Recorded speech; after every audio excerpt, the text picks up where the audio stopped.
My name's Ryan Johnson and I'm the Premier League Primary Stars Coordinator. Today is World Book Day and we're going to be reading an extract from the Football Academy, Reading the Game. Teamwork.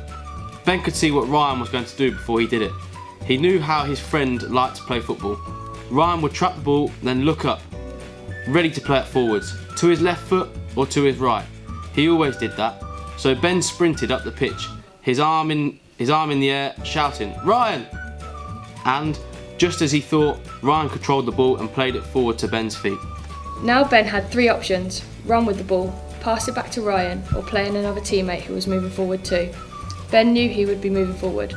Eunice would be making a direct run into the area. Will would be drifting to the far post, and Jake would be in space behind the Manchester City defenders on the other side of the pitch. He looked up. The defenders had gone with Eunice and Will, backpedaling desperately. As a result, Jake was in loads of space, so Ben played it to Jake, cutting the Manchester City defence in half. Ben could see what would happen next too. United would score. Jake took the ball to the touchline, sidestepped his defender and slid the ball to Eunice's feet. Eunice did the rest, clipping the ball in, low and hard. The Manchester City defence was all over the place. 1-1. That was better, at least they weren't losing now. This was an important game, the first four. The under-12 since coming back from a tournament in Poland a week ago. United's under-12s are all really good players, the best in their region. United were a top side in the Premiership and some of the under-12s of the team were expected to become professionals in a few years' time, maybe even internationals. Ben watched Jake and Eunice celebrating in the penalty area. They always look odd together, little and large. Jake was small and thin, Eunice tall and muscular.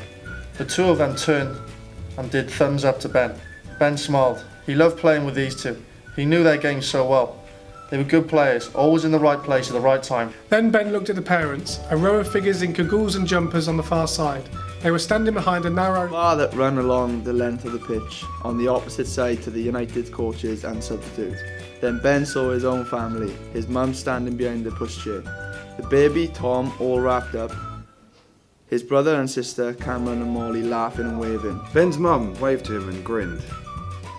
She knew he'd set up the goal. She knew about football. She taught him how to play when he was younger than Molly or Cameron, when he was their only child. After his first dad had walked out and left them, Ben gave his attention back to the game. Now United could try to win it.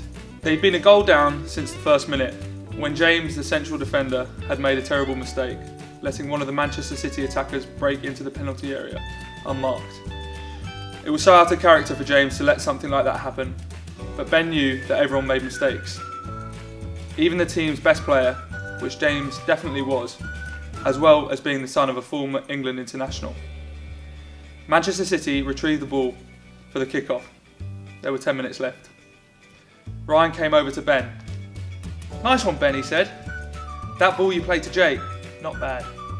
"Cheers," Ben said, beaming. Ben was always happy to get praise from Ryan. He was the team captain and a good mate. They were in the same class at school too.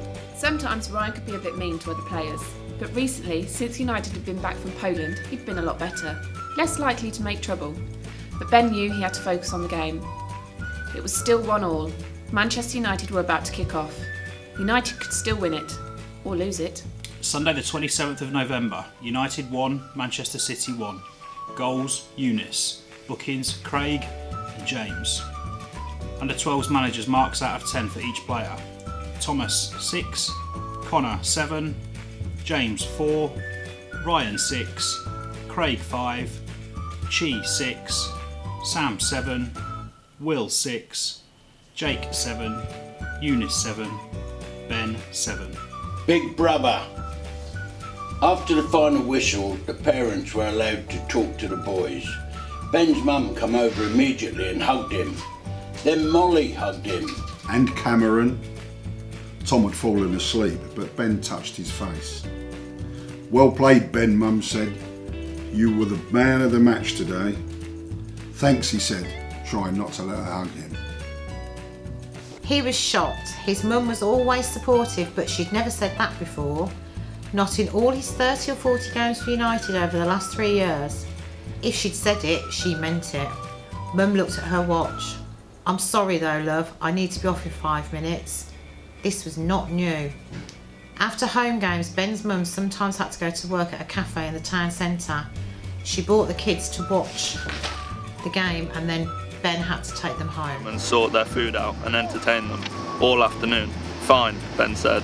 I'll be changed in no time. He ran to the dressing rooms, slung his kit in his bag and got changed. No time for a shower. Then he was off. As he was leaving, Steve Cooper, the team manager, came in. He was a big man with wild dark hair and a deep booming voice. Got to look after the kids, Steve said. Yeah, sorry. No worries, Steve said. No dads around. Neither of them, Ben shrugged. Well, I'll catch up with you later, Steve said. Well, I just want to say you played really well today, Ben. That goal was down to you.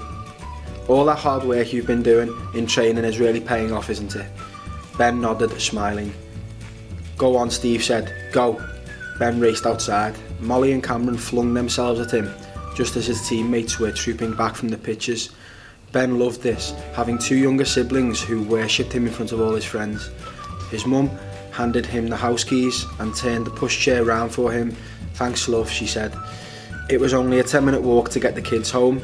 Ben would have to think of things to do with them until his mum came back at tea time. He looked over at a group of his teammates standing near the building that made up United's training facilities. They had the afternoon off now. They were free to do what they wanted. Watch the match on satellite TV, play on their computers or go round to their mates. Sometimes he envied them. Shall we go home, Ben said. Pooh, Molly said, grinning wickedly as they walked past Eunice and Jake. What? Ben said, catching Jake's eye. Jake was grinning too. Pooh, Molly said again. Pooh, Cameron said louder. Molly, Cameron, stop it. Pooh, pooh, pooh, pooh, pooh. Stop it, Ben whispered, kneeling down. They were alone now, on the way down to the main road. There was a line of trees, then a row of fences protecting several training pitches. Why? Cameron said. You can't say that, Ben said. Not in front of other people. We, Molly said. Molly! You say poo, Cameron said, and we. Ben nodded. I do, but not in front of other people. Why? Why can't we say poo? Cameron added. It's rude, Ben said. But you say it, Cameron said it again. Only to you two, Ben whispered, not to anyone else. Can we say it now? Molly said. Ben looked down the road and then behind them and nodded. Yes, now it's just us. You can, but quietly. Pooh, Molly said. Wee, Cameron said. Bog, plop, plop, sick. Ben grinned. He had thought it was funny teaching his younger siblings some rude, but not very rude, words. Now he was starting to regret it.